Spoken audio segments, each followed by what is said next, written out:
about the second type of asexual reproduction, that is budding. ठीक है, अब बच्चा बडिंग बेसिकली होता क्या है, जब भी किसी पेरेंट बॉडी के ऊपर एक छोटी सी आउटग्रोथ आ जाती है, ठीक है, उस आउटग्रोथ को बच्चा हम बोलते हैं बड, इसीलिए इस प्रोसेस का नाम बडिंग है। क्लियर। अब बच्चा ये जो बड है ना, ये फर्दर डेवलप होती है, ठीक है, और न्यू पेरेंट बॉडी बना सकती है। क्लियर, समझ आई? ठीक है। सो बडिंग इज व्हाट, आप कह सकते हो, in this process a tiny outgrowth formed at parent body which is called bud. Clear? And process known as budding. Clear है? ठीक है। अब बच्चा इस बडिंग की अगर मैं बेस्ट एग्जांपल बोलूँ, ठीक है, एग्जांपल की तरह नहीं लेते हम इसको, ऐसे बोलते हैं कि एक्चुअली इसकी टाइप्स की तरह ले लेते हैं इसको। ठीक है, कि there are 2 types of budding. ठीक है, फर्स्ट वन इज बच्चा एक्सोजीनस बडिंग। एक्सोजीनस बडिंग वो वाली बडिंग कहलाएगी जब जो ये आउटग्रोथ है वो पेरेंट बॉडी के सरफेस के ऊपर, मतलब उसकी बाहर वाली साइड पे बनी है। Clear. And another one is बच्चा एंडोजीनस बडिंग। ठीक है, एंडोजीनस बडिंग मतलब जब वो जो आउटग्रोथ है, वो जो बड है, that is formed inside the parent body. Wording clear है? ठीक है। अब बच्चा इसको लिख भी लेते हैं, एक्सोजीनस बडिंग। ठीक है, this is what when bud formed at the surface, or you can say outside of parent body. Best example बच्चा hydra and another one is east. ठीक है, हाइड्रा के केस में बच्चा अगर आप डायग्रामेटिकली देखोगे तो हाइड्रा कुछ ऐसे करके होता है ना, समथिंग लाइक ऐसे करके, उसके ऊपर से ऐसे करके टेंटैकल्स निकले होते हैं। क्लियर, किसी सबस्ट्रेटम से अटैच होता है। तो just imagine this is parent hydra. ठीक है, अब बच्चा होगा क्या कि ये जो पेरेंट हाइड्रा है ना, इसमें से एक ऐसे करके छोटी सी ना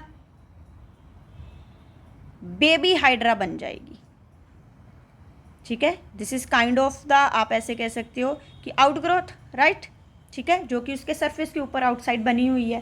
क्लियर। अब बच्चा शुरुआत में क्या होता है कि ये जो बेबी हाइड्रा है ना, ये पेरेंट बॉडी के साथ अटैच रहता है जब तक ये एक स्पेसिफिक साइज नहीं अटेन कर लेता। क्लियर है? तो मतलब शुरुआती तौर पे तो ये क्या होगा, हमेशा क्या होगा, जो पेरेंट है उसके साथ अटैच रहेगा। Clear, attach with parent body, clear, till attain a specific size, जब तक इसको एक स्पेसिफिक साइज नहीं मिल जाता। ठीक है, फिर एक पर्टिकुलर टाइम के बाद ना, जैसे मान लो दिस इज द पेरेंट, ठीक है, और फिर ये क्या हो जाएगा, डी अटैच। ठीक है, और खुद सर्वाइव करना स्टार्ट कर देगा। ठीक है, आप कह सकते हो D attach from parent. Clear. और इसको आप ऐसे भी डील कर सकते हो कि दिस इज न्यू हाइड्रा, अब ये नया आ गया ना। क्लियर है? ठीक है। सेकंड एग्जांपल है बच्चा, डेट इज ईस्ट। ठीक है, ईस्ट के केस में आप जानते होंगे शायद ईस्ट को, दिस इज बच्चा काइंड ऑफ अ फंजाई। ठीक है, और ये कैसी है, दिस इज यूनिसेलुलर फंजाई। ये थोड़ा सा याद रखना, क्योंकि नॉर्मली बच्चा जितनी फंजाइज होती है ना वो मल्टी सेलुलर होती हैं, तो पूछा भी जाता है ये आपसे। क्लियर। अब बच्चा जो ईस्ट है, जस्ट इमेजिन ये ऐसे है। ठीक है, दिस इज ईस्ट, और आप इसको कैसे डील करो कि this is the parent body.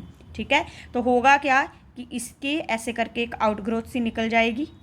ठीक है, this one is a bird. ठीक है, इसका जो न्यूक्लियस है बच्चा, ये क्या दिखाएगा, माइटोसिस। माइटोसिस मतलब इक्वेशनल डिवीजन है, तो 2 न्यूक्लियस हो जाएंगे अंदर। क्लियर। तो होता क्या है बच्चा, जब 2 न्यूक्लियस हो जाएंगे तो एक इस साइड माइग्रेट कर जाएगा, तो मतलब ये स्ट्रक्चर कुछ ऐसे हो जाएगी। ठीक है, और शुरू में ये जो पेरेंट बॉडी है उसी के साथ क्या रहेगी, अटैच।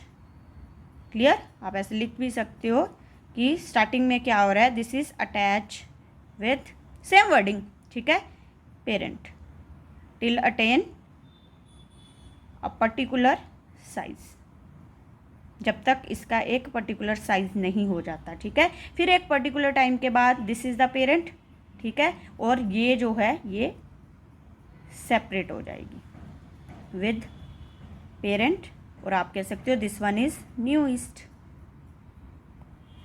क्लियर है बेटा, डन, ठीक है। सेकंड बच्चा जो इसकी टाइप है बडिंग की, दिस इज एंडोजीनस बडिंग, ठीक है, पहले ही बात कर चुके हैं। एंडोजीनस बडिंग क्या होती है, जब जो आउटग्रोथ है, जो टाइनी बड बनी है छोटी सी, ठीक है, that is inside the parental body, ठीक है। So bud is formed inside the parent body.